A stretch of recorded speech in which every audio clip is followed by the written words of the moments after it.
કામરેજમાંથી સુમુલ ડેરીનું નકલી ઘી ઝડપાયું। પામોલીન અને વેજીટેબલ ઓઇલને મિક્સ કરી નકલી ઘી બનાવી વેચાણ કર્યાનો ખુલાસો।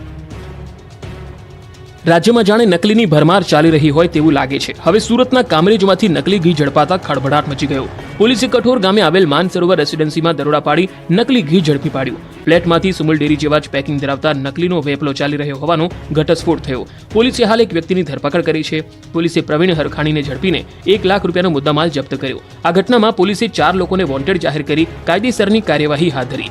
પોલીસે ડુપ્લિકેટ સુમુલ ઘી બનાવવા તેમજ પેકિંગ માટેનું મટીરીયલ મોકલનાર સુરત ખાતે રહેતા ભાવેશ ડોબરિયા, નિલેશ સાવલિયા, પરેશ સાવલિયા અને ડુપ્લિકેટ સુમુલ ઘી ખરીદનાર વિશાલ શાહને વોન્ટેડ જાહેર કરી તપાસ તેજ કરી। પકડાયેલા લોકોની પૂછપરછમાં ખુલાસો થયો કે તેઓ પતરાના ટીનના ડબ્બામાં પામ ઓઇલ અને વેજીટેબલ ઓઇલ મિક્સ કરી નકલી ઘી બનાવતા હતા અને સુરત શહેરના અલગ અલગ વિસ્તારમાં લોકોને પધરાવતા હતા।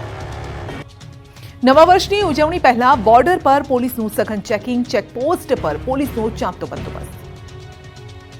31 દરમિયાન રાજ્યમાં પ્રતિબંધિત દારૂનું સેવન કરતા તત્વો સાવધાન થઈ જજો, કારણ કે પોલીસ દ્વારા તમામ ચેકપોસ્ટ પર કડક ચેકિંગ કરીને આકરી કાર્યવાહી કરાઈ રહી છે। રાજસ્થાન બોર્ડર પર આવેલી બનાસકાંઠા જિલ્લાની વિવિધ ચેકપોસ્ટ પર પોલીસનો ચાંપતો બંદોબસ્ત ગોઠવવામાં આવ્યો। ધાનેરાની નેનાવા, વાસણ, અનાપુર, થરાદની ખોડા અને પાંથાવાડાની ગુંદરી ચેકપોસ્ટ ઉપર હથિયારધારી પોલીસ રાખીને હાલ રાજસ્થાનમાંથી આવતા વાહનોનું ચેકિંગ હાથ ધરવામાં આવ્યું। પોલીસે પાડોશી રાજ્યમાંથી દારૂ કે માદક પદાર્થનું સેવન કરીને આવતા લોકો ઉપર કાર્યવાહી કરી। ધાનેરાના વાસણ ચેકપોસ્ટ પરથી દારૂ ભરેલી ટ્રક ઝડપી ₹2.80 લાખનો મુદ્દામાલ જપ્ત કરી પોલીસે 2 આરોપીની અટકાયત કરી। ભરૂચમાં વીજ કંપનીની બેદરકારી, લાખોનું લાઇટ બિલ જોઈને ગ્રાહકને પરસેવો છૂટી ગયો। મકાન માલિકને આવ્યું 2.77 લાખનું અધધ બિલ। ભરૂચમાં વીજ કંપનીની બેદરકારીના કારણે ગ્રાહકો પરેશાન થયાનો વારો આવ્યો।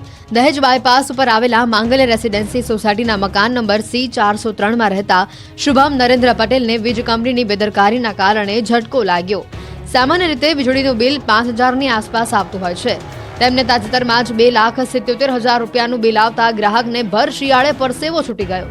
જો કે આ મામલે તેમના વિસ્તારના લોકો એકત્ર થઈને વીજ કંપનીના કર્મીઓને તેમની કામગીરી દરમિયાન તકેદારી રાખીને બરાબર મીટર રીડિંગ કરીને કામ કરવા વિનંતી કરી। આ ઘટના અંગેની જાણ થતાં જ વીજ કંપનીએ પોતાની ભૂલ પણ સ્વીકારી છે અને નવું બિલ જનરેટ કરીને આપવાની વાત પણ કરી છે। મામાએ જ ભાણિયાનું કર્યું અપહરણ। વલસાડમાં બાળકના અપહરણનો ભેદ ઉકેલાયો। બિલાડના 8 વર્ષના બાળકના અપહરણની ઘટનાનો ભેદ ઉકેલાયો। આ બાળકનું અપહરણ અન્ય કોઈ વ્યક્તિએ નહીં પરંતુ પોતાના જ કૌટુંબિક મામાએ કર્યું હતું। પોલીસે સમગ્ર મામલે 3 શખ્સોને દબોચી લીધા। કાયદેસરની કાર્યવાહી પણ હાથ ધરી। બનાવ અંગેની મળતી માહિતી મુજબ ગત 23 ડિસેમ્બરના રોજ ભિલાડમાં યોજાયેલ એક લગ્નના ભોજન સમારંભમાંથી 8 વર્ષનું બાળક ગુમ થયું હતું। આ બાળક થોડા દિવસ અગાઉ જ સાઉદી અરેબિયાથી ભિલાડ આવ્યું હતું। જોકે પોતાના સગા સંબંધીઓની હાજરીમાં બાળક ગાયબ થતાં પરિવાર દોડતો થઈ ગયો। આખરે પોલીસ પણ સમગ્ર મામલે એક્શનમાં આવી ગઈ। 36 કલાકની સઘન તપાસ બાદ બાળકને હેમખેમ શોધી કઢાયું। વાપીમાં હેવાનિયતે હદ વટાવી 7 વર્ષીય બાળકનું અપહરણ કરી દુષ્કર્મ આચર્યું, આરોપીની ધરપકડ।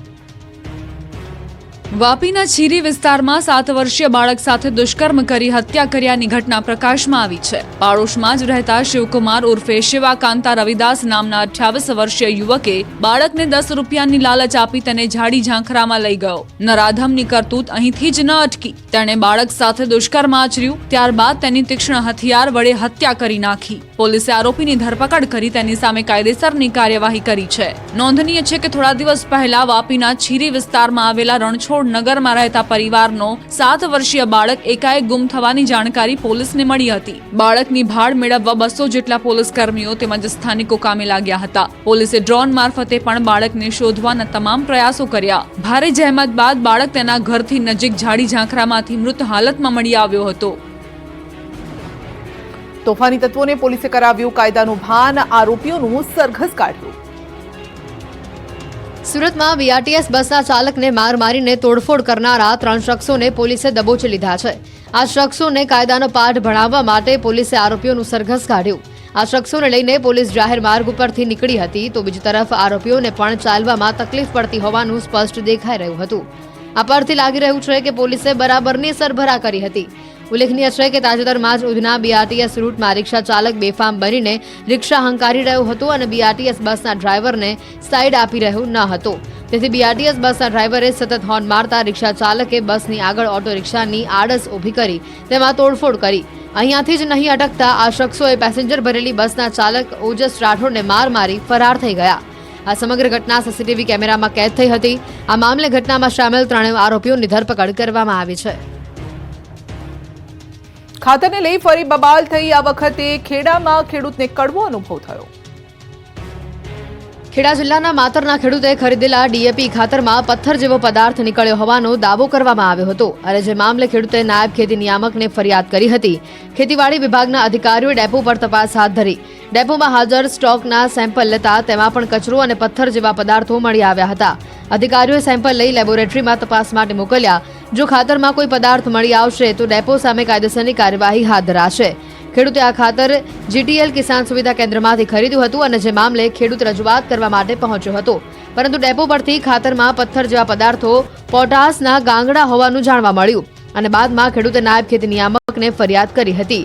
મહત્વનું છે કે અગાઉ પણ ભાવનગરના કેટલાક વિસ્તારોમાં પણ ખાતરમાં પથ્થર નીકળ્યા હોવાની બૂમ ઉઠી હતી.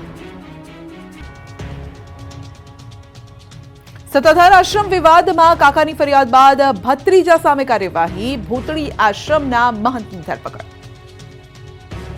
જૂનાગઢના સત્તાધાર આશ્રમ વિવાદમાં મહંત વિજયગીરીના ભત્રીજાની ધરપકડ કરાઈ છે. વિસાવદર તાલુકાના ભૂતળી ગામના દિગંબર આશ્રમના મહંત હરેશગીરીની ધરપકડ કરવામાં આવી છે.